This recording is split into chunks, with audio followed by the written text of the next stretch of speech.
What it do, man? It's your boy GwalaBoy Phlyy, heavy motion Gwala. I just jumped out the porch with Dirty Glove Bastard.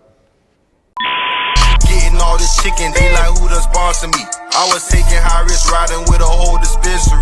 They ain't like. All right, so we got GwalaBoy Phlyy jumping off the porch with us today. What it do, man? What it do? You know what's going on? North Miami in the building, all the way to the A. There you go, man. Nah, welcome, man. Appreciate you coming by today, too, man. Appreciate you, man. No problem, man. Go ahead and introduce who's sitting behind you today, too, man. This is my boy Asymatics, man. You feel me? It's my boy a long time, like 10 plus years, you feel me? I keep my day ones with me, so, you know, I told him come through to the A. Okay. Feel me? Rock out with me. Yeah, shit's rare to be having someone locked down with you for 10 years, I'm too, trying man. to tell you, feel me? Like, you gotta keep them around you. Real shit, man. All right, so what else you got shaking here in Atlanta, man? What else you got planned during this trip, man? I ain't gonna lie, I was really thinking about hitting a Blue Flame Lounge or the Allure. I really just came out here for promo. I came out here mainly to handle this with you, but Yeah. you know, I came out here to do some promo too, some networking and shit. Lock in with some DJs and some clubs I ain't been to. Okay. You know the Flame's right down the street, man. I definitely recommend going and check out the Flame, man. Yeah, You got I Swamp gotta check Izzo it out. spins on the weekends too, man. The Oh legendary. yeah, boy. Yeah. I used to fuck with Swamp Izzo, boy. I ain't gonna lie. Yeah. So I definitely recommend checking out the Flame, man. Yeah. it's Yeah, nothing but definitely good something I'm vibes gonna do. there, I'm man. definitely handle that. Yeah, definitely, man. So what's new in North Miami, man? What's going on out there these days, man? Shit, no, right now it's heavy motion right now. I mean, I can't speak for everybody else, but I can speak for me. You know, it's a lot going on right now. You know what I'm saying? This year my year for real. Okay. Yeah, I see you've been going up, man. A lot of big features and all that too. So Yeah, definitely putting in a lot of work. Definitely, man. Definitely, And man. just kind of speak on, you know, the Haitian culture down there in South Florida too, man. Man, the Haitian culture is big, man. It's like, it's one of the main things, you know, when you come to Miami, it's like, you know, a lot of people wanna try Haitian food or go to like Haitian, you know, culture areas and shit like that. So I ain't gonna lie, it's a big thing down there. That's like one of the main cultures down there. No offense to nobody else, but you know, I think it's one of the biggest cultures out there. Like, No, Haitian is, absolutely. you know, it's one of the biggest things out there. Yep. Definitely. Yeah, so going back to when you were a kid, man, like what were you into growing up in Miami then? Shit, growing up in Miami, I mean, I was into all type of shit, I ain't gonna lie. You know, when I was younger, you know, outside hanging out and shit, but you know, when you get a kid, when you become like a certain age, it's like you start to fall into like a certain crowd, you know what I'm saying? You start hanging out with certain people doing shit you know you ain't supposed to be doing. Like, you know, if your mom see you doing that, you know, it's gonna be bad for you, but you know, that's what happened to majority to us, sad to say.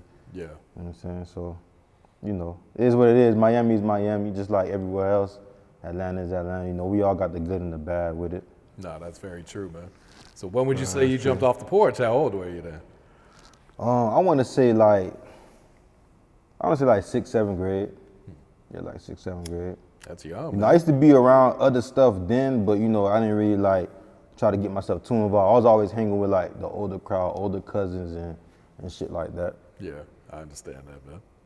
So what's been one of the biggest life lessons you had to learn in your life so far? I ain't gonna lie. It probably had to be patience. You feel me? Cause like I be like asking for a lot of stuff, and I might get it too soon and don't know how to handle it. But then when I get it again and I realize like what happened, and I'm like, okay, I should have did this or I could have did this better. Like, you know, when you get older, you realize certain things differently. So it's like, I think patience is the main thing. Patience is a good thing. No, absolutely, man. And that usually does come later in life too. Yeah, 'Cause when like- you're younger, it's like, I need this shit now, man. I ain't trying to Yeah. wait on nobody. Real shit. Then you realize, nah, that's the way shit works, man. You definitely got to have that patience so you're not out there crashing out and doing dumb Yeah, shit. that's what it is. It's like that patience will help you not crash out, you know what I'm saying? Sometimes you compare your life to other people's life, wondering when you gonna get this and that. Just worry about your own and pace yourself according to your life, you feel me? And you just watch how things change. Real shit. Yeah, it's like Nipsey taught us, man. It's a marathon, man. Yeah, It's real not shit. It's a sprint. marathon. Once I started putting that into my narrative, like a lot of shit been different for me. No lie. Real shit, man. And what's been one of the biggest obstacles you had to overcome in your life, you know, for you to be able to make it and sit here on this porch with us today, man? I ain't gonna lie, I had to cut a lot of people off.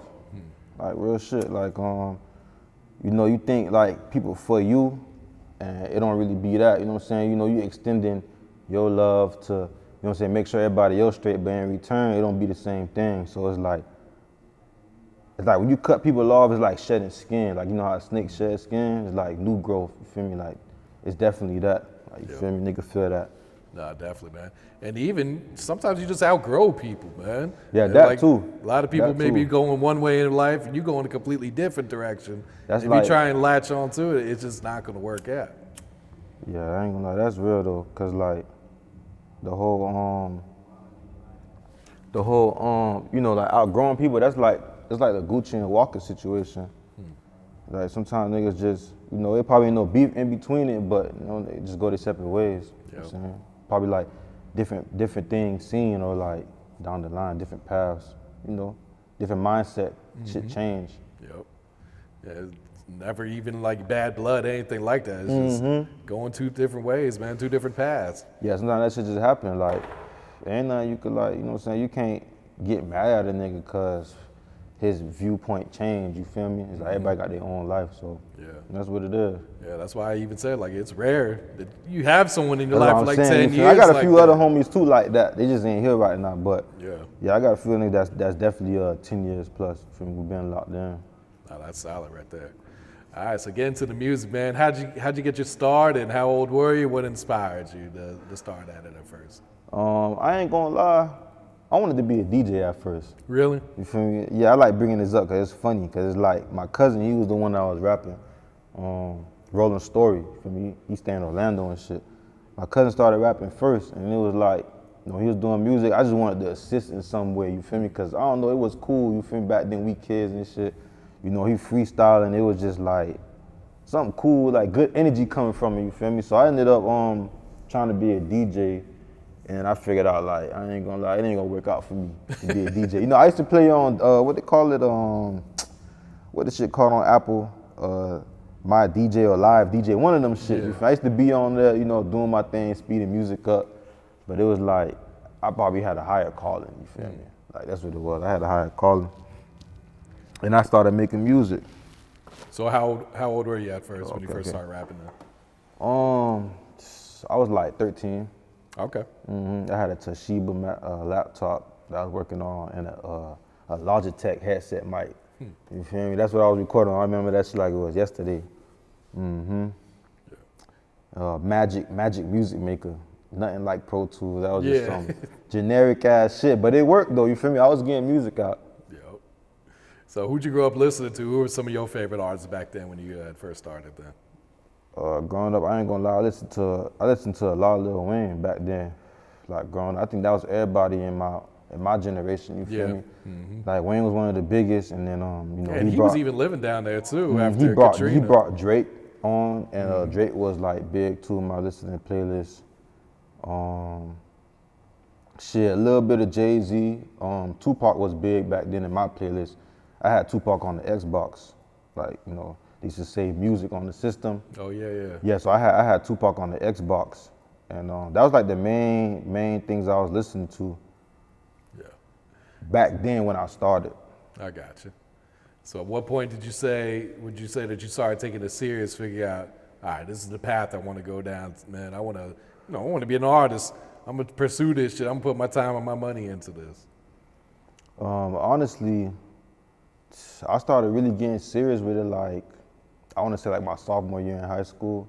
But obviously, you know, I'm a teenager. I ain't had the budget or nothing. But my moms did go to the Sam Ash and get me a studio set up. I was able to record myself, engineer myself at the crib. And I had kind of a good sound. 'Cause it was in the closet, you know, I had a lot of clothes, so it was like, the sound was kind of good, you feel me, for the mic to sit in. It's like a soundproof room in a way.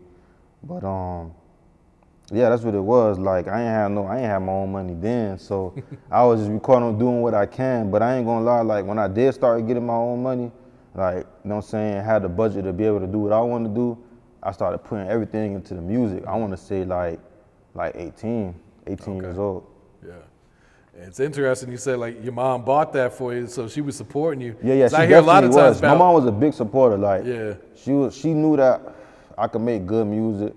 my dad knew I could make, and he had a lot of plugs too, like, cause being in the streets and shit, you feel me? He knew I could make good music, but he used to always tell me, just tell me keep going, you feel me? Like, it was just to keep going. Like, maybe he knew I ain't have something yet, or I was missing something that I couldn't make it yet, so he just say keep going. But my mom, oh, you need this, you need that. Like, okay, we're gonna go to the studio store, we're gonna get you this. Yeah, I had a full setup, and I just engineered myself on Logic Pro. Okay, yeah. Yeah, because I hear a lot from, the Haitian parents. They usually want you to go like a more professional route. They usually ain't going to be too supportive if you're trying to be an artist or something like that. With my parents, my parents, they Americanized. Like, they're from the hood, you feel me? Well, in Miami and shit. They Haitian, but they from the hood, so they more Americanized. With my grandma, she probably would have wanted me to do something more professional. Yeah. You feel me? Shit like that. I got you. So how'd you get the name GwalaBoy Phlyy, man? And you used to go by a couple different other names before, right? Yeah, I went by other names.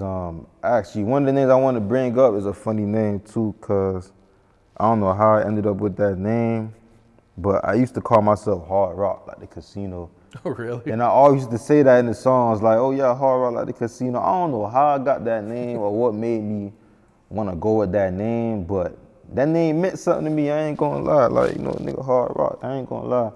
That shit was, the first rap name I went by. And then I went by International Phlyy. Like, once I got to cause after the Hard Rock, I went to Kid Phlyy. Okay. And like, Kid Phlyy was like my 9th grade year, and it was just like, the drip changed up. I felt like I was a fresh ass nigga, you feel me? I used to feel myself in the morning, getting up 6 o'clock, getting ready for school. Like, I ain't gonna lie, I'm a fly ass nigga. I done changed my name to Kid Phlyy. And like, once I got the Kid Phlyy, I never dropped the Phlyy. I used to always just change the front part. Like, as time went by, I used to just change it. But I always kept the Phlyy. So what happened with how I got GwalaBoy was,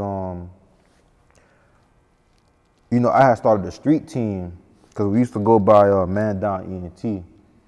But I dropped it because I felt like the name was promoting violence, you feel me? I had dropped the name. GwalaBoy was a street team that I had put together for like people to promote my music and shit, but they just went by another name, but they was under Man Down. What happened was I dropped the Man Down and then just called it GwalaBoy Music. So my name used to be Man Down Phlyy. I dropped the Man Down and put the GwalaBoy in front of it. But I always kept the Phlyy though, which is a Phlyy. Yeah. That's how I spell it. Helps it makes it a lot easier when people search for your name because it's no like one else it's only is my spelling stuff it like that. Coming up like that. You feel me? Yeah, that's clutch for that. I dig that, man. So is any of this, your older music released under those other names? Is that still available online or? I still got other music available online, but I took majority of it down. I want to redo some of them, honestly. I ain't gonna lie, I got some gems. Like, I felt like, I was just telling them the other day, I was listening to my music, I'm like, I ain't gonna lie, I was ahead of my time back then, you feel me? I just ain't have the platform to let it be heard how it's supposed to be. But I'm like, I was ahead of my time, so I want to go and like probably take some of those lyrics, have the producer make a similar beat, redo the song, add my new GwalaBoy sauce to it, you feel me, and like make something hard out of it. So yeah, a lot of it, like, I let it just get removed from the DSPs, like all the old shit. I only got like one old mixtape that's still available on Dat Piff. Okay, I got you. All right, so kind of talk about the importance of investing into your career, man. Investing, that shit, like, it's very important. That's the number one thing. Like, we ain't getting nowhere without investing. I ain't gonna lie, it's like, marketing is investing. Shooting music videos is investing. Getting a good engineer, making sure your music get mixed and mastered after it's done is investing. You feel me? Getting the stems from the producer, not just the lease. You know what I'm saying? Make sure you own the beat when you release a certain project is investing. It's a lot of invested to it. So it's like, investing is the number one thing. It's like, if you ain't investing how you supposed to be, you ain't really gonna get no results like that. I ain't gonna lie, I see change, you feel me? Like, I used to sit there and think like, what I'm not doing, the next person doing, that they'll probably just shoot past me. They ain't been rapping that long or something like that. And it just be like, it really be marketing to something like, you got to do it right, you feel me? Like, if you're going to come into it, you got to put the money up and do it right. Because if you're going to play, that's the results you're going to get. Play results, you feel me? Play results. If you go serious, you get serious results. And I see it, you feel me? Like, that's definitely what it is. Oh, yeah. I know it, I ain't going to say it's easy, but it's not hard as people make it seem to make it in the industry. You feel me? As long as you got the budget, you put something down, you save up your money, whatever you got to do, and have a budget, you good to go. Yeah. I mean, that's why they call it the music business, man. This thing You got to really know the is business a part, you business, feel me? And that took me something to realize too, but I'm glad I learned it on my own. You got to learn the business. It's definitely, I want to say it's like 70% business and 30% music. Oh, yeah, absolutely. Because you could have all the talent in the world. If you don't know how to put it out or even market yourself, it's going to fall on deaf ears. Absolutely, man. All right, so like I mentioned earlier, man, you did a lot of big features, man. You know, Bobby Fischale, Sauce Walka, Fredo Bang, Jack Boy. So, like, was that like one of your goals coming into the game? Was like, all right, I'm gonna invest in myself with these features here. I ain't gonna lie, like with the features, and I told a lot of people, like with the features, I didn't pay for them yet. I didn't holler at nobody yet. All I did was write it down, and then I made a status on Facebook like, this who on the mixtape, unconfirmed with nobody.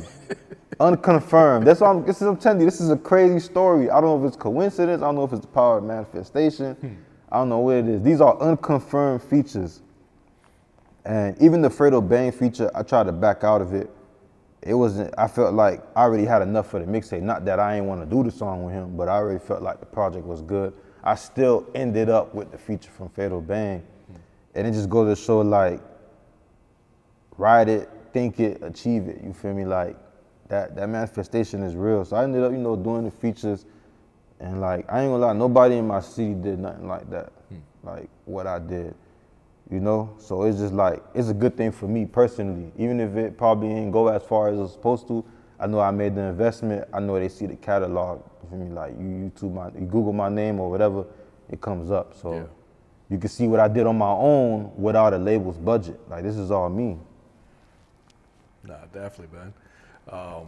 Any bad experiences doing features?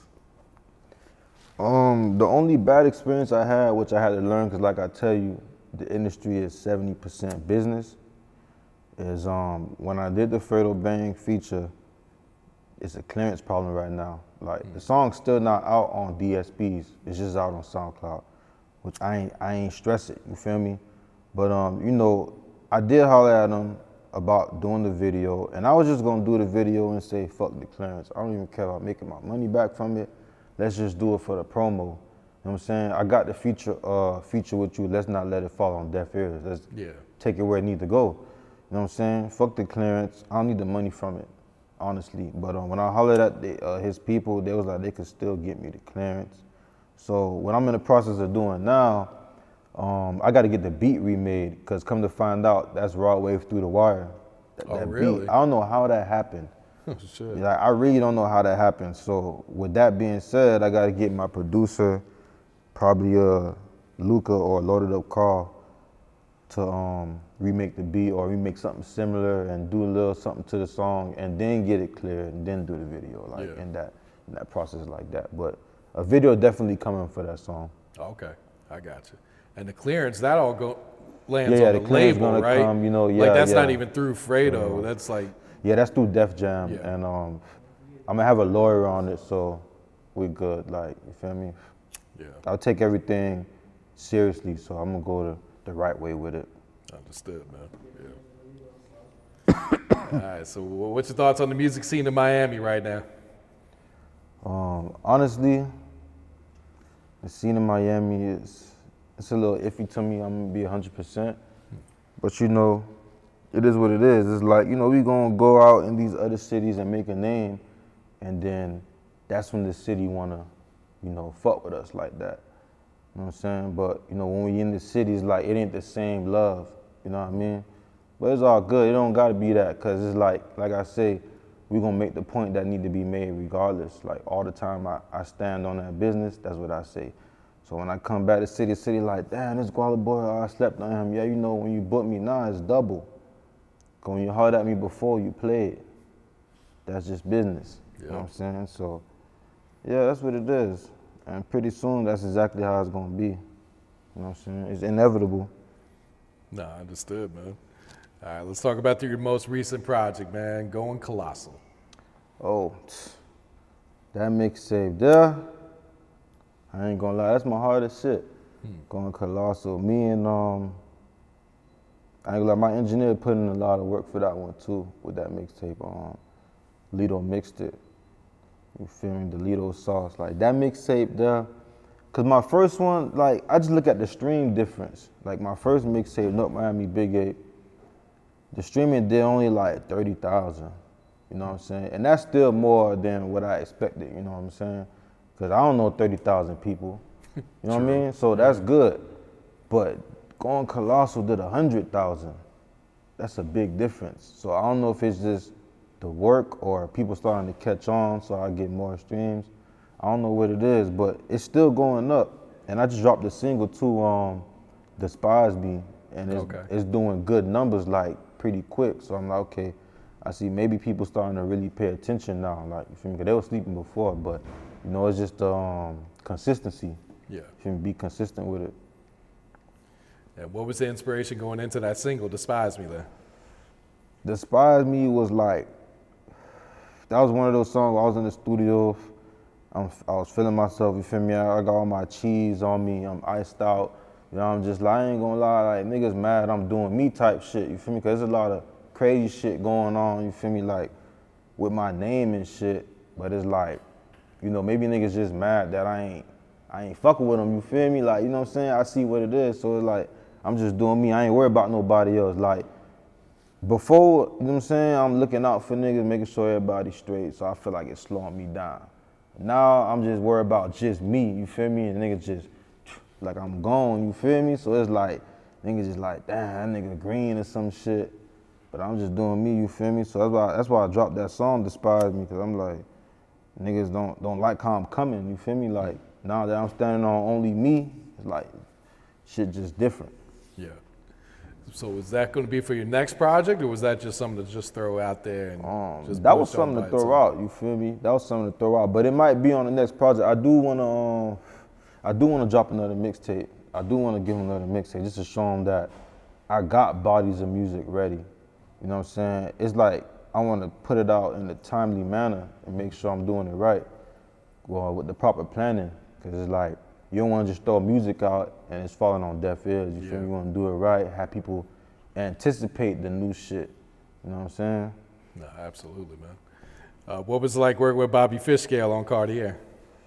Shit, that was not my first time working with Bobby on that song, but you know, the first time I worked with Bobby was on the first song, and it was just like, you know what I'm saying? Like, I ain't gonna lie, Bobby a real nigga, and I always say that. You feel me? Like I always tell everybody that asks me about Bobby. I just got off the phone with him, matter of fact, before I came here. You really? You feel me? I was trying to get some of that sprinkles, that Pee Wee shit. You feel me? I heard it was gas. I hit him up, like, you know what I'm saying? He gonna get me right. But you feel me? Like, it's like with Bobby, you know what I'm saying, versus everybody else I've worked with, Bobby gonna share his platform, you feel me? Like, if he fuck with you like that or he see the potential, he gonna share the platform. You see, he did the same thing with Real Boston Richie. I don't know if you heard of him. Oh, yeah. He did the same thing with him, you feel me? So it's like, you know, Bobby show love. Feel me? He a real nigga. I ain't, all the time, that's what I'm gonna say. Yeah. No, he's very genuine in what he does, too. He's not Yeah, he's real doing Florida it. shit, you feel me? That's just Florida shit all the way. Like, he 100%. Bobby pulled up on me, no security, nothing. When we first linked, he pulled up to my trap by himself, you feel me? With one other head, no security, no nothing, you feel me? You feel me? He's like, what type of nigga come through like that? You know, niggas really be, you know what I'm saying? But